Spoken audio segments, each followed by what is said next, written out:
So if you are anything like me, you don't like to work hard. You want investments and money to come naturally and naturally flow to you. So that's what this video is about. I believe in set it and forget it investments. And so I'm gonna walk you through the 3 investments that are passive that I automate for retirement as well as passive income. So let's jump right on into it.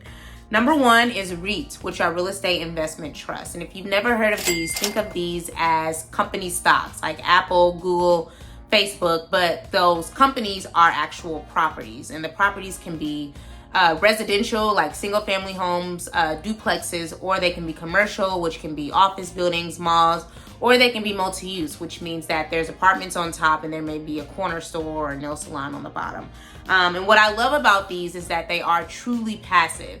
So you can save money or you can make money on them passively, meaning that you can collect dividends just like you would with any of those other company stocks, or you can collect appreciation, which means that the home may not be worth a lot now, but if you keep it in your portfolio, when it's time for you to sell, it'll be worth later. And I have that. I use the balanced investing account for REITs, and I invest in REITs through Fundrise. So what I love about it, again, is that it's passive. I don't have to trade my time for money, and I don't have to have a down payment. I don't have to have an inspection. I don't have to have all these other things that you have to have when it comes to traditional, home buying. Someone else handles all of that. It really very much works the same way that stocks do on the stock market. In fact, there are things called public REITs, which are like the Berkshire Hathaways and things like that. And I invest in those too. But when I look at the return of my public REITs, which are the REITs on the stock market, versus my private e-REITs through Fundrise,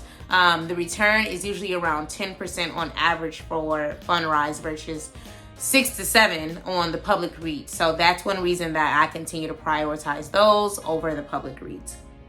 You can also start with as little as $10. Now, I don't recommend that. I recommend that you continue to build your portfolio, but just recognize that as you continue to add more money, you cannot take it out. Like you can sell your stocks in other places, but in order for you to see the true return on real estate, you kind of have to hold on to it. It's not a flip.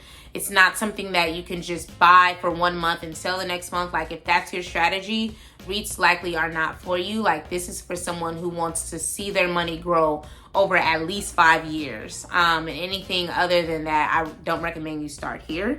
But if you do have $10 and you have $10 to spare every month, then it can be a good idea for you. And it gives you a piece of real estate and it diversifies your investments, which is really important to me, which also should be important to you. So how does this work for me?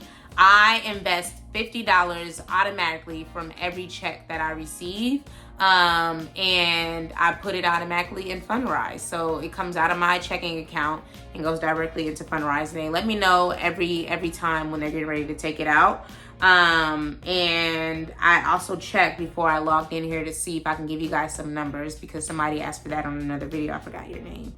But yeah, so my balance is $2,310, and my net return on that balance is $425.53.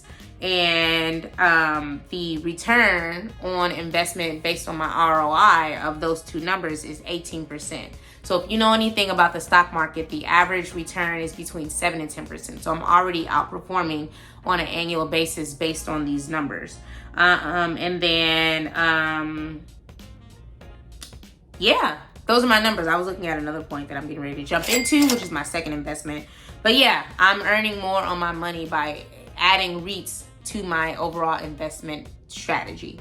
Number 2 is I use high yield savings accounts to save my money. And a high yield savings account technically is not an investment. It is what it sounds like. It's a savings account that has a higher yield. So if you think of the traditional savings accounts that are at like Bank of America and Wells Fargo, they usually offer pennies as a yield, meaning that your yield, if you look at your bank statement, is likely 0.005%, 0.004%, which is nothing. That means that your money is earning pennies. If you look at the interest earned from that statement, it's likely very, very minimal, likely less than $1. But with high yield savings accounts, they work the exact same way, but it offers a higher yield. So instead of the yield being 0.005%, which is what you're earning, it can be as high as 4 and 5%. So I use Marcus as my high yield savings account holder, and the current APY, annual percentage yield, is 4.15%. Now it's 5.15% for me because I've referred a lot of y'all to Marcus, and so you earn the 5.15% and I do as well. So that means if you have $1,000 in the account and you have an annual percentage yield of 4.15, then that means you're earning $41.50 on that $1,000 balance. And that's assuming that you don't take the money out or you don't touch it. And if you touch it, that means you're adding more. That should be the only touching you're doing, unless you actually need the money to buy a property or like for whatever you need it for. But like, just to paint that scenario of what it looks like, it's the $1,000 balance, 4.15% annual percentage yield can equal $41.50. That is passive money for you. You can use that money, you know, take it out of your account if you need it. I usually don't touch it until I actually need it. So when I looked at what I earned in income last year, I earned $600, over $600 in interest income last year. Now you can potentially be taxed depending how you manage your taxes, but that's something you want to talk to your CPA about. So yeah, high yield savings account is not an investment, but it's a great way for you to earn more money on your money passively. By just putting the money in your account and leaving it alone, you can set it and forget it and make money. So yeah. Next is index funds. So I invest in index funds via my health savings account. And my health savings account is connected to my employer. So when you think of health savings accounts, you usually think of the deductibles that you pay, any kind of medicine you need, like health-related expenses. But I've since stopped using mine for health-related expenses and used it to invest instead, because it's a triple tax advantaged account. It's not taxed. It lowers your amount of taxable income that you receive from your job by putting money in it, number one. Number two is that your money grows tax-free, meaning that you're not taxed on any income that you make in that account. And number three is that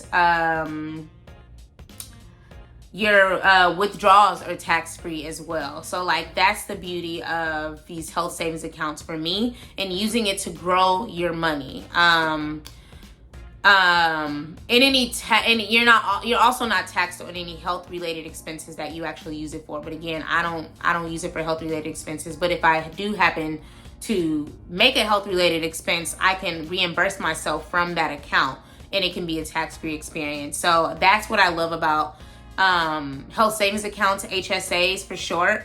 And I use my companies and I automate a certain amount. I wish I had the number for y'all. I might put that on the screen after I log in, but every check gets a certain amount automatically from it. So I'm lowering my taxable income. I'm growing my wealth tax-free, and my withdrawals are also tax-free as well. So that is the beauty of health savings accounts.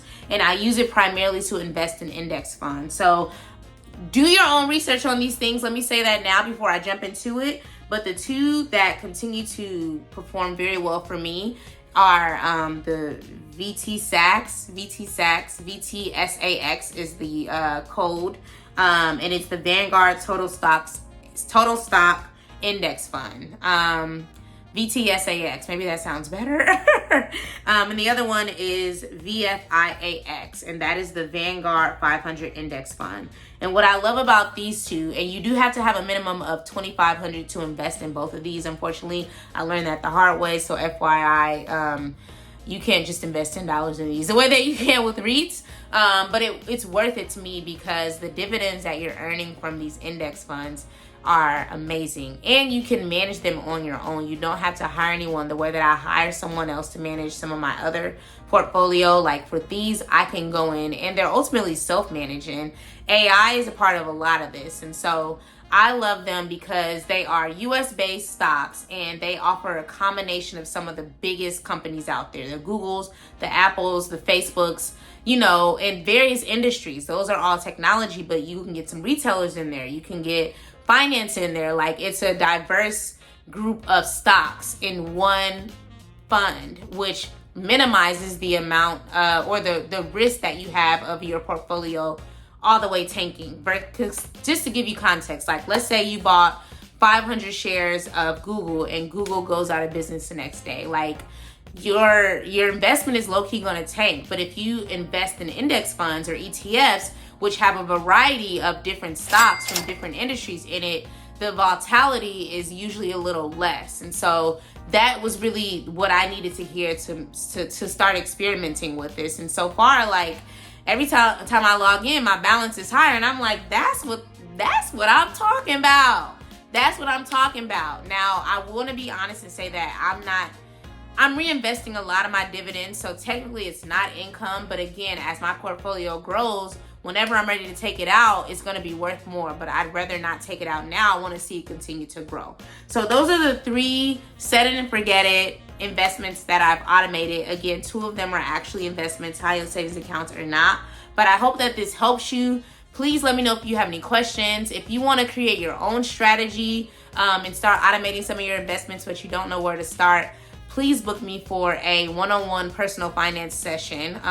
You will walk me through whatever challenges or goals that you have, and we can create a strategy so that you can end the call and actually take action. And I do follow up. It's not a one and done scenario. Like, I want to make sure that this happens and that you accomplish this. So my goal is to help serve people on a one-to-one perspective or capacity, because a lot of these videos I can't personalize to every single person. So if you do have specific things that you have questions about, like, I am all ears. It's only $50 for 1 hour, and they often go over, so please use the link in the description to book your session. But besides that, let me know if you have any questions about these 3 that I've discussed. And thank you for watching. Comment, like, subscribe, and I will see you on the next video. Peace.